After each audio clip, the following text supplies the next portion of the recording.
ഒരാളെയും മറ്റുള്ളവരുടെ മുന്നിൽ വെച്ച് തരം താഴ്ത്തി സംസാരിക്കരുത്. ചിലപ്പോൾ ആ മുറിവ് ഉണക്കാനും ഒരു ക്ഷമാപണം പറയാൻ പോലും ജീവിതത്തിൽ പിന്നീടൊരു അവസരം ലഭിച്ചെന്ന് വരില്ല. ഒരു ചെറിയ കാര്യത്തെ ഒരുപാട് വാക്കുകളിൽ പറയരുത്. എന്നാൽ ഒരു വലിയ കാര്യത്തെ ചുരുങ്ങിയ വാക്കുകളിൽ പറയാൻ പഠിക്കണം. അവനവന് ജീവിക്കാനുള്ള സാമ്രാജ്യം സ്വയം നേടാത്ത ആരും സ്വതന്ത്രനല്ല. അതുപോലെ തന്നെ സ്വയം ആജ്ഞാപിക്കാൻ കഴിയാത്ത ഒരു മനുഷ്യനും സ്വതന്ത്രനല്ല. വരുന്ന ഓരോ ദിവസങ്ങളെയും പ്രതീക്ഷയോടെ സമീപിക്കുക. പ്രോത്സാഹന വാക്കുകളും പ്രചോദക പ്രവൃത്തികളും ജീവിതത്തെ ഉത്തേജകമാക്കട്ടെ. ബഹുമാനമായാലും സ്നേഹമായാലും സൗഹൃദമായാലും ആത്മാർത്ഥതയില്ലെങ്കിൽ എല്ലാത്തിനും ഒരേ പേരേയുള്ളൂ: അഭിനയം. തകർക്കാനും തളർത്താനും പലരുമുണ്ടാകും. തളരാതെ മുന്നോട്ടു പോകുക. കാരണം ജീവിതം നമ്മുടേതാണ്. ജീവിക്കേണ്ടത് നമ്മളാണ്. വിജയിക്കാം. നാം എടുത്തിട്ടുള്ള തീരുമാനത്തിന് കരുത്തുണ്ടെങ്കിൽ പരാജയം ഒരിക്കലും നമ്മെ പിന്തള്ളുകയില്ല. സത്യം യാത്ര തുടങ്ങുമ്പോഴേക്കും കള്ളം നാടുചുറ്റി തിരിച്ചു വന്നിരിക്കും. അതുകൊണ്ട് തന്നെ നമ്മുടെ അറിവുകൾ സത്യമാണെന്ന് ഉറപ്പുവരുത്തുക.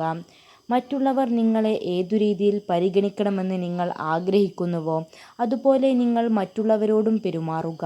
ജീവിതം മടുത്തു എന്ന് തോന്നുമ്പോൾ നാം ഒന്ന് നമ്മുടെ ചുറ്റുപാടിലേക്ക് നോക്കിയാൽ മാത്രം മതി. നമ്മളെക്കാൾ തളർന്നിട്ടും പ്രതീക്ഷയോടെ ജീവിക്കുന്നവരെ കാണുമ്പോൾ പിന്നീടൊരിക്കലും നിങ്ങൾക്ക് ജീവിതത്തോട് ആ മടുപ്പ് വരില്ല. നിങ്ങൾ മറ്റുള്ളവരെ അമിതമായി ആശ്രയിക്കുമ്പോൾ നിങ്ങൾക്ക് സ്വന്തമായി ഒരു ജീവിതം നയിക്കാൻ കഴിയില്ല.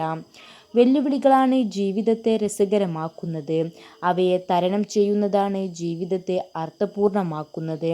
അച്ചടക്കം ഇന്നത്തെ ദിവസം പ്രയാസകരമാക്കുന്നു, എന്നാൽ നാളെയെല്ലാം എളുപ്പമാക്കുന്നു. തണൽ നൽകാൻ കഴിയുന്നിടത്തോളം കാലം വിലയുണ്ടാകും. അത് കഴിഞ്ഞാൽ ഒഴിവാക്കപ്പെടും.